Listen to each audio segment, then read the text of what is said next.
It was a quiet little village, surrounded by rolling hills, where children's laughter often floated through the air like music carried by the wind.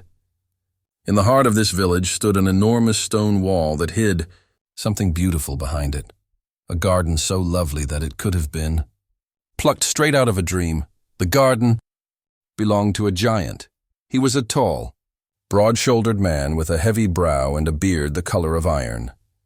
The villagers called him the selfish giant, not because he was evil, but because he liked to be left alone. His name was Brontus, though no one dared to call him that. Years ago, before he left for a long journey to visit his friend, an ogre in the northern mountains, the village children had found their way into his garden. They used to play among the grass, run around the trees, and build tiny castles out of flower petals. Their laughter made the birds sing louder, and even the old pear trees seemed to dance with them when the wind blew. But when Brontus returned from the mountains after 7 long years, he was not pleased. It was a crisp spring afternoon when Brontus lumbered down the hill and saw the children laughing in his garden. They were climbing trees, tossing flower petals in the air, and chasing each other with the kind of joy only children know. "What are you doing in my garden?" he thundered, his voice echoing like thunder over the hills. The children froze. A red ball rolled to his boot. One little girl hid behind a tree. Another boy dropped his toy. Without another word, the children scattered, slipping through a hole in the wall like frightened rabbits. Brontus scowled. "My garden is mine. No one shall play here but me." And so, the very next morning, he built an even taller wall around the garden. He hammered sharp iron spikes along the top and hung a sign on the gate. "Trespassers will be punished." He felt satisfied. Finally, there would be peace and quiet. No more shouting, no more laughter, just stillness and the sound of the wind. But the peace he longed for came at a strange cost. Days passed. Then weeks, then months. Spring arrived everywhere, except in the giant's garden. Outside his wall, the fields turned green, and the birds sang sweetly. But inside it was still cold and gray. Frost covered the grass like white lace. The trees stood bare, their branches stiff and lifeless. No flowers bloomed, no birds sang. "Where is spring?" muttered Brontus one morning, wrapping his cloak tightly around him.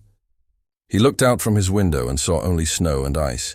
Then something strange happened.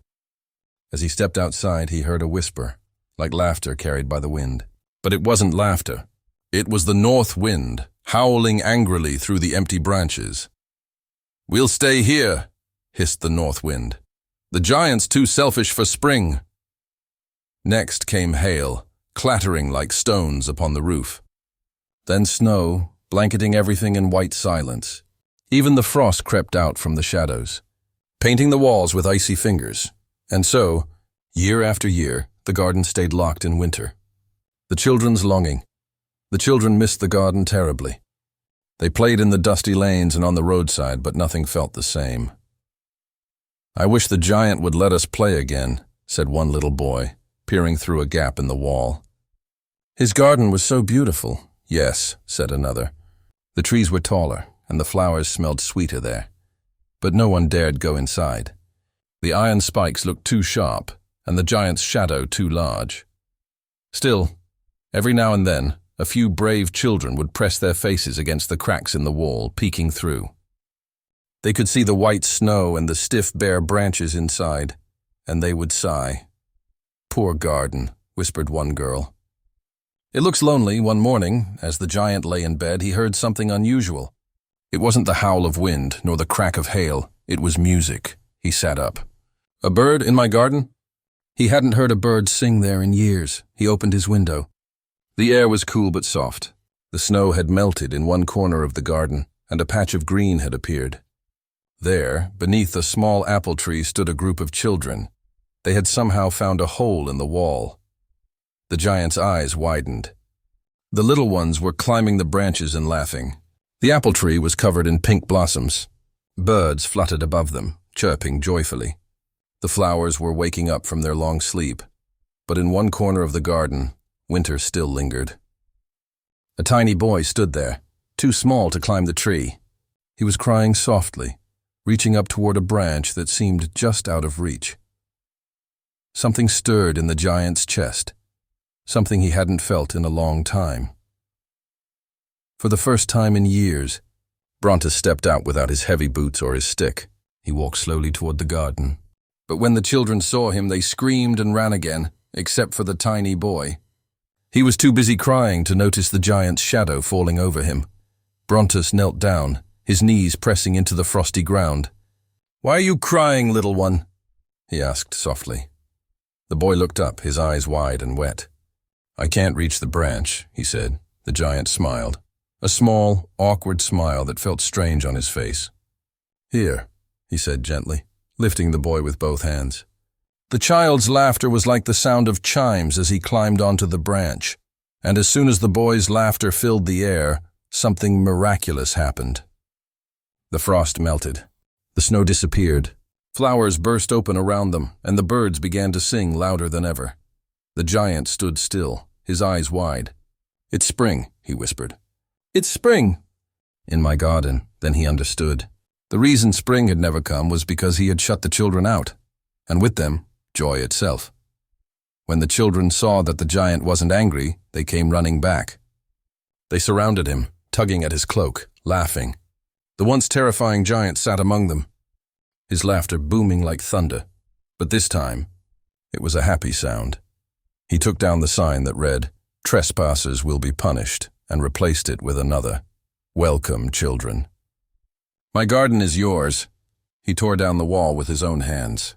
The villagers watched in amazement as bricks fell one by one, revealing the most beautiful sight they had ever seen. A garden full of children and flowers, sunlight spilling over everything like golden honey. From that day on, the children played there every afternoon after school. The giant would sit under a tree, smiling as he watched them. Sometimes he'd join in their games.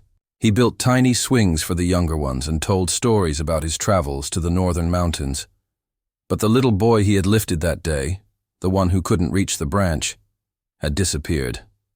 No one knew where he went. The passing years' time rolled on. Seasons came and went. The garden grew lovelier every year, and the giant grew older and gentler. His beard turned white as snow, but his heart was warm as spring. Still, he often thought about the little boy. "I'd give anything to see him again," he would say softly. He looked for him among the children every day, but the boy never came. Yet the giant was content, for his garden was full of life again, birds, blossoms, laughter, and sunlight. The villagers no longer called him selfish. They called him the gentle giant. One winter morning, long after the giant had grown frail and slow, he woke to find the garden in full bloom, though snow still lay on the rooftops beyond the wall. "This is strange," he murmured. "Winter isn't gone yet." He stepped outside and gasped. There, beneath the same tree where he had once helped the little boy, stood the boy himself. He looked exactly the same as before, young, bright-eyed, smiling, but there was something divine about him. Sunlight seemed to shine from his face. The giant hurried over, his heart pounding. "Where have you been, my dear child?" he asked, tears filling his eyes. "I've looked for you every day," the boy smiled. "You let me play in your garden once," he said gently. "Today I've come to take you to mine, the Garden of Paradise." The giant trembled. "Your garden?" "Yes," said the boy. "It's a place where kindness never ends and winter never comes." The giant noticed something then, faint marks on the boy's hands and feet, as though they had been pierced by nails. His heart filled with awe and love. He knelt before the child. "Who are you?" he whispered. The boy smiled, radiant as the morning sun. "You let me play once in your garden," he said. "Now you shall come with me to mine." When the villagers came later that day, they found the giant lying peacefully beneath the tree. His face was calm, his lips curved into a soft smile. Around him, the garden was bursting with color, more beautiful than anyone had ever seen. The children played nearby, not knowing that their dear friend had fallen into an everlasting sleep. But on his face was the light of joy, the joy of someone who had found kindness, and through it, eternity. And from that day on, whenever spring came, the children would say, "This is the giant's season," for every blossom, every bird, Every ray of sunlight in that garden whispered the same simple truth. Kindness makes even the coldest heart bloom again.